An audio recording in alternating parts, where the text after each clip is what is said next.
तो देखिए फ्रेंड्स, इससे पहले मैंने आपको मॉडर्न हिस्ट्री के यानी बिहार के मॉडर्न हिस्ट्री के सेट नंबर 5 तक कंप्लीट कराया है। और ये जो कि 2 से 3 दिन का गैप हो गया था जिसमें आपको ये वीडियो नहीं मिला, लेकिन हम इसको कोशिश करेंगे कि 7 से 8 पार्ट तक रखें, क्योंकि जो भी महत्वपूर्ण क्वेश्चन है वो आपके सामने एक बार ज़रूर आना चाहिए। और उसके बाद हम एक मास्टर वीडियो दे देंगे, आप टाइम टू टाइम रिवीजन करते रहना, ठीक है। तो इस वीडियो में हम सेट नंबर 6 के बारे में बात करेंगे, जो कि स्पेशली बिहार मॉडर्न हिस्ट्री है। तो चलिए ज़्यादा समय ना लेते हुए शुरू करते हैं। तो सबसे पहला प्रश्न आप ये देख पाएंगे कि उपेंद्र नारायण झा आज़ाद, यानी उपेंद्र नारायण झा आज़ाद और प्रफुल्ल चाकी जो थे, ये दो भारतीय स्वतंत्रता संग्राम में बिहार के सक्रिय क्रांतिकारी नेता के रूप में उभर कर के आए हुए थे। उपेंद्र नारायण झा आज़ाद और प्रफुल्ल चाकी, दोनों नाम याद रखेंगे, ऑप्शंस में इस तरह से देखने को मिल जाता है। बिहार प्रांतीय किसान सभा यानी BPKS, बिहार प्रांतीय किसान सभा, इसके बारे में आप अच्छे से जितना हो सके उतना पढ़ेंगे। बिहार प्रांतीय किसान सभा पहली बार ये 1929 के अंत में जो कि गठन किया गया, सारण जिले में सोनपुर में आयोजन हुआ था बैठक में।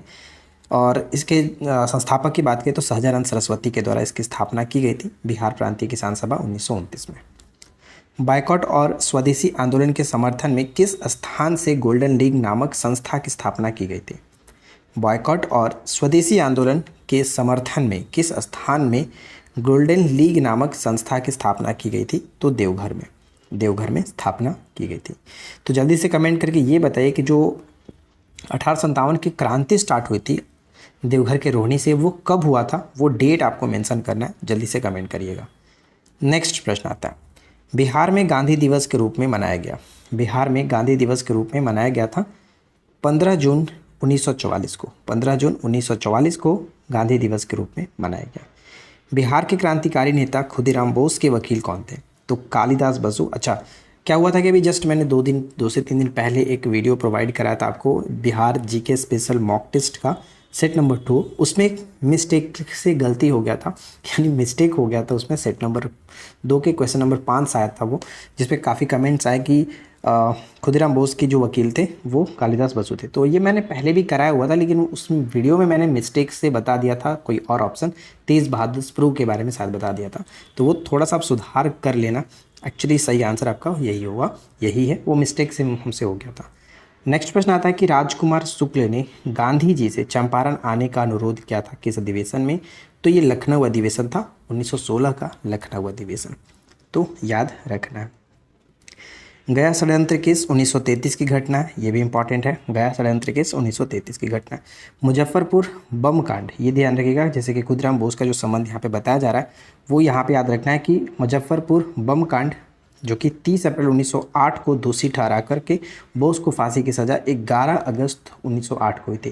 यानी खुदीराम बोस को जो फांसी की सज़ा हुई थी वो 11 अगस्त 1908 को हुई थी। 11 अगस्त आपको पता ही है कि 11 अगस्त 1942 की घटना भी अपने आप में एक महत्वपूर्ण पॉइंट बन जाता है, एक दुखद घटना भी है। नेक्स्ट है, 1935 के अधिनियम के अंतर्गत बिहार के प्रथम प्रधानमंत्री बने थे। तो 1935 के अधिनियम के अंतर्गत बिहार के प्रथम प्रधानमंत्री मोहम्मद यूनुस थे। मोहम्मद यूनुस 1 अप्रैल 1937 को जो मंत्रिमंडल था उसके ये प्रधानमंत्री थे। नेक्स्ट आता है कि सिवान के थाने पर राष्ट्रीय झंडा फहराने के प्रयास में गोलियों का शिकार हुए कौन? तो गोलियों का शिकार हुए फूलेना प्रसाद श्रीवास्तव। फूलेना प्रसाद श्रीवास्तव जो थे वो थाने पर, यानी सिवान के थाना एक था, उस पर झंडा फहराने के क्रम में गोली लगी थी इनको, फूलेना प्रसाद श्रीवास्तव। तो ऐसे पूछा सकता है कि फूलेना प्रसाद श्रीवास्तव का संबंध जो है बिहार के किस जिले से था? तो ये सिवान से थे, ठीक है।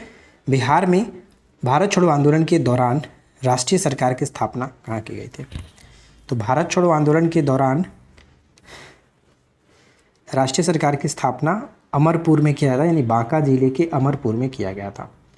चंपारण कृषि विधेयक कब पेश हुआ? तो चंपारण कृषि विधेयक 29 नवंबर 1917 को पेश हुआ था। चंपारण एग्रेरियन इक्वायरी कमेटी के आधार पर यह गठन किया गया था।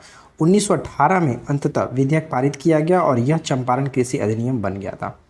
तो ये चीज़ ध्यान रखिएगा, कब पेश किया गया? 29 नवंबर 1917 को, लेकिन अंततः ये पारित 1918 में किया गया। चंपारण सत्याग्रह की शुरुआत होती है 19 अप्रैल 1917 को, 19 अप्रैल 1917 को। नेक्स्ट प्रश्न आता है कि बिहारी युवक संघ की स्थापना मोतिहारी में कब की गई थी? तो बिहारी युवक संघ की स्थापना मोतिहारी में 1928 में किया गया था, 1928 में। 12 दिसंबर 1929 को बिहार नौजवान सम्मेलन पंडित प्रजापति मिश्र की अध्यक्षता में कहाँ हुई थी? ये पॉइंट याद रखेंगे कि 12 दिसंबर 1929 को बिहार नौजवान सम्मेलन पंडित प्रजापति मिश्र की अध्यक्षता में हुई थी मुंगेर में। मुंगेर में कौन कौन से बांध है वो भी आप नीचे कमेंट करके बताना। आगे बढ़ते, अगर आपने अभी तक वीडियो को लाइक नहीं किया तो वीडियो को लाइक और चैनल को सब्सक्राइब कर लेना, क्योंकि इस तरह की वीडियो आपको रेगुलर हमारे चैनल पर देखने को मिल रहा है। मधुबनी ने यानी कि मधुबनी में एक खादी उत्पादन केंद्र की स्थापना किसने की? मधुबनी में एक खादी उत्पादन केंद्र की स्थापना श्री राम विनोद सिंह ने किया था। श्री राम विनोद सिंह। गांधी जी के शब्दों में तीर्थ स्थान कौन सा जो कि स्थान था? गांधी जी के शब्दों में राजेंद्र प्रसाद जी का जो जन्म स्थान है जीरादेई गांव, इनको इन्होंने तीर्थ स्थान के रूप में कहा था। किस आंदोलन के समय मुठिया प्रथा, यानी ये क्या था? मुठिया प्रथा क्या था? प्रत्येक घरों में एक मुट्ठी अनाज दान जो है वो चालू किया गया था। तो ये पॉइंट याद रखेगा कि मुठिया प्रथा का संबंध किस आंदोलन से संबंधित है? तो असहयोग आंदोलन के समय बिहार में ये मुठिया प्रथा चलाई गई थी। भागलपुर में महत्वपूर्ण भूमिका किसने निभाई? तो असहयोग आंदोलन में भागलपुर से महत्वपूर्ण भूमिका निभाया था दीप नारायण सिंह। ठीक है, दीप नारायण सिंह ने महत्वपूर्ण भूमिका निभाई थी। स्वराज कथा पत्रिका के संपादन किसने किया? स्वराज कथा पत्रिका के संपादन के रूप में बाल मुकुंद वाजपेयी को जाना जाता है। बाल मुकुंद वाजपेयी, राइट।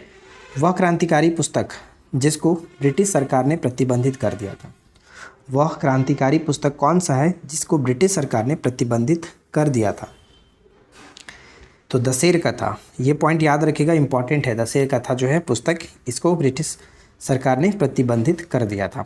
जिनको याद है वो कमेंट करके बताएंगे कि दशेर कथा के लेखक, यानी कि जो इस पुस्तक के लेखक थे वो कौन थे दशेर कथा के। कांग्रेस की अखंडता में वृद्धि करने हेतु कहाँ की सभा में डेलीगेट शुल्क घटाकर 5 रुपये से 1 रुपये किया गया था? यानी कांग्रेस की अखंडता में वृद्धि करने हेतु कहाँ की सभा में डेलीगेट शुल्क घटा करके 5 रुपये से 1 रुपये कर दिया गया था?